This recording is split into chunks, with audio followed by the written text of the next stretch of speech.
Jawaharlal Nehru port विद्यालय शेवा येथील शिक्षक आणि शिक्षकेतर कर्मचाऱ्यांनी 7 वर्षांच्या थकीत वेतन आणि भत्त्यांसाठी 11 ऑगस्टपासून शाळेच्या मुख्य गेटसमोर आमरण उपोषण सुरू केलंय. रुस्तमजी केरावाला फाउंडेशनने 7वा वेतन आयोग लागू न करता जुलै 2019 पासून वेतनवाढ आणि महागाई भत्ता थांबवल्याचा आरोप कर्मचाऱ्यांनी केला. 6 वर्षांच्या पाठपुराव्यानंतरही मागण्या न पूर्ण झाल्याने ते 7 वर्षांची थकीत रक्कम फरकासह मिळेपर्यंत आंदोलन सुरू ठेवणार आहेत. या लढ्याला माजी विश्वस्त, कामगार नेते, राजकीय आणि सामाजिक संघटनांसह व्यापक जनसमर्थन मिळत आहे. समाजसेवेत अग्रस्थानी असलेले उलवे येथील शिवसंघर्ष प्रतिष्ठानचे संस्थापक अध्यक्ष अखिलदादा यादव यांचा रक्षाबंधन सोहळा यावर्षीही मोठ्या उत्साहात आणि आगळ्यावेगळ्या पद्धतीनं पार पडला. उलवे परिसरातील असंख्य भगिनींनी थेट त्यांच्या कार्यालयात धडक देत औक्षण करून मायेची राखी बांधली आणि आपल्या लाडक्या भावाच्या दीर्घायुष्यासाठी प्रार्थना केली. अखिलदादा यादव यांनीही या भावनिक क्षणाचा मनापासून आनंद घेत बहिणींना यथोचित भेटवस्तू आणि मिठाई देऊन सख्ख्या भावाची भूमिका निभावली. परस्परांमधील प्रेम, स्नेह आणि सामाजिक बांधिलकीचा सुंदर संगम घडवणारा हा सोहळा वातावरणात आनंद आणि ऐक्याची भावना निर्माण करून गेला. यावेळी शिवसंघर्ष प्रतिष्ठानच्या महिला अध्यक्षा राधाताई मोहन गोरिवले, सचिव मयुरी तेजस सोमासे, उपाध्यक्षा सिमरन राज सूर्यवंशी, कार्याध्यक्ष मीना प्रजापती यांच्यासह असंख्य महिला भगिनी यावेळी उपस्थित होत्या.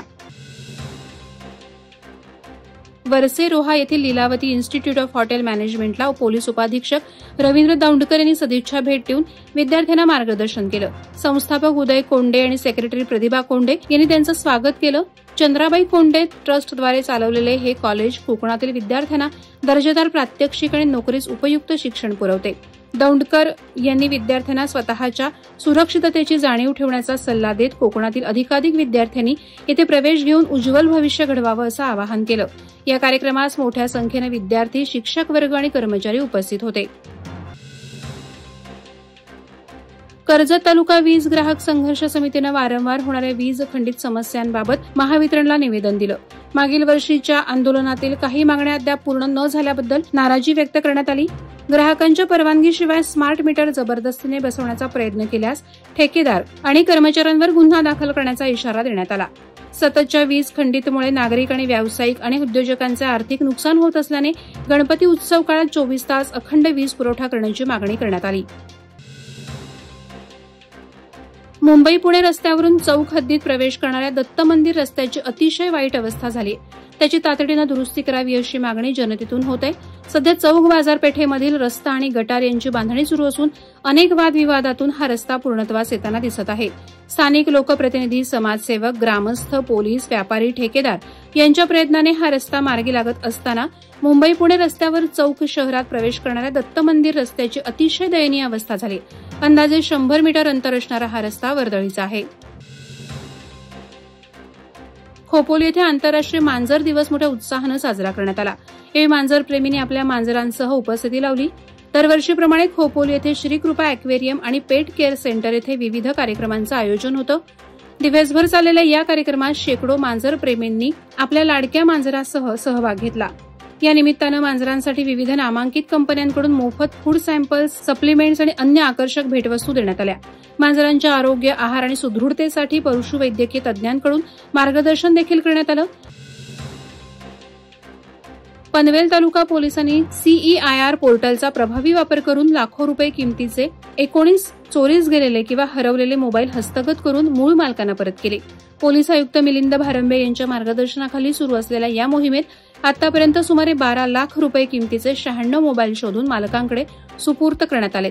मोबाईल परत मिळालेल्या नागरिकांनी पोलिसांचे कौतुक केले.